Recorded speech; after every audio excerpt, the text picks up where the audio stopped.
Hi, I'm Jeremy Spicer, the Cocktail Critic, and today we're going to discuss the first entry of the wonderful, incredible, revolutionary 1930 book, the Savoy Cocktail Manual. In the Savoy Cocktail book, the first entry is the Abbey cocktail. For some reason, this drink has gone almost into obscurity. Very few bars make it. I don't know why. It's fantastic. So we're going to start with 1/2 of gin.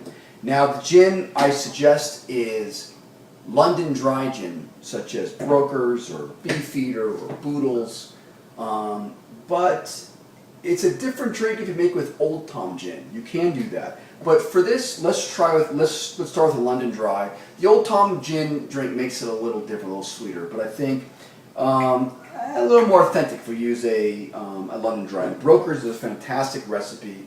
It's a true London dry, but it's very smooth. We're going to do 1½ ounces.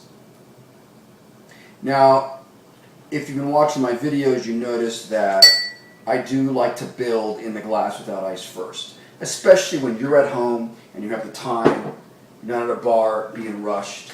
I like to control when my ice melts. So now we're going to use, the recipe calls, so 1½ London dry gin. The recipe calls for Quina Lillet. Quina Lillet has been defunct for a long time. You'll notice there is a Lillet Blanc, but it really isn't the same. It's very good, but it doesn't have the cinchona bark that gives it this bitter flavor. And the Cochi Americano is our best substitute right now. It's from Italy.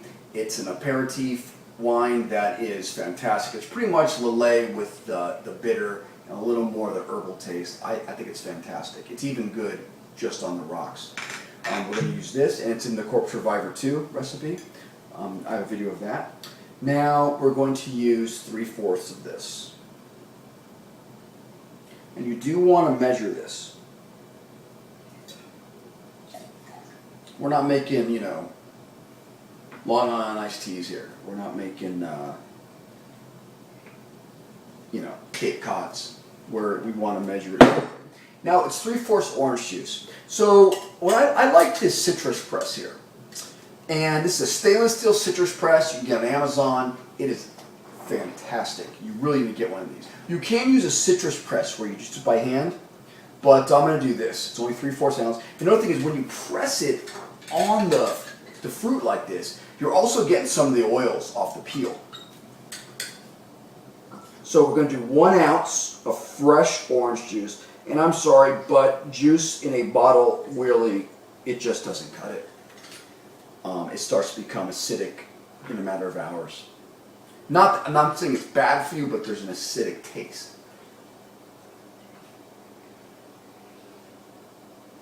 I'm going to do a full ounce here. Now, when you're in a bar situation, you probably would have juiced your juices before your shift. That's fine.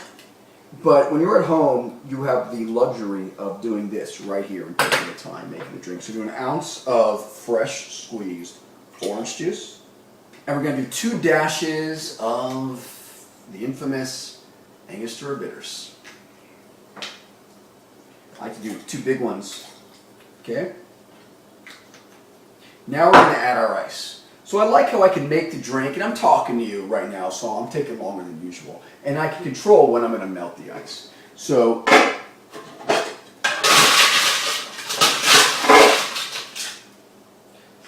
add a sufficient amount of ice. Now ice not only cools the drink, but it actually also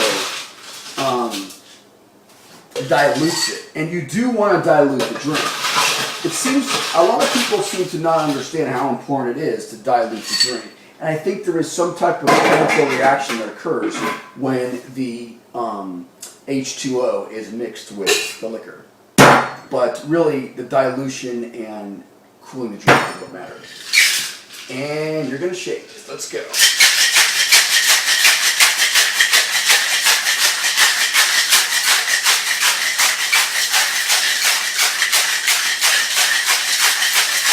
Now, I recommend you keep your glass in the freezer, and we're talking, especially if you have your home bar, you're at home, if you don't have a bar at home, and you're going to take your frozen drink from the freezer, fresh out of the freezer in your cocktail glass of choice. You're going to take your strainer and you're going to double strain this. This isn't a drink I like to have ice chips in. So we're double straining to get out the ice chips because we shook it pretty hard. There are some, some tiki drinks and things like this. You want ice chips, but not this drink. Okay, I guarantee there's some left in this glass. Look at that. Now, this is not in the original Harry Craddock Savoy book, but I'm going to do it. Now we're going to take a burnt orange peel. Let me show you how this is done. Take a peeler, peel the orange close to the glass. That way the oils that are, coming off it don't go to waste. You're going to take a match and you're going to light it below the orange peel.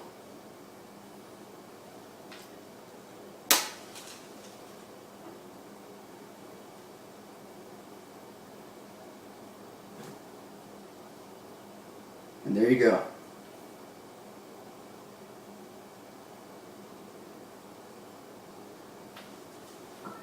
The Abbey with a burnt orange peel.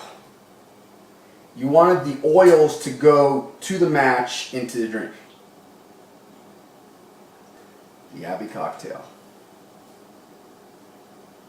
Cheers.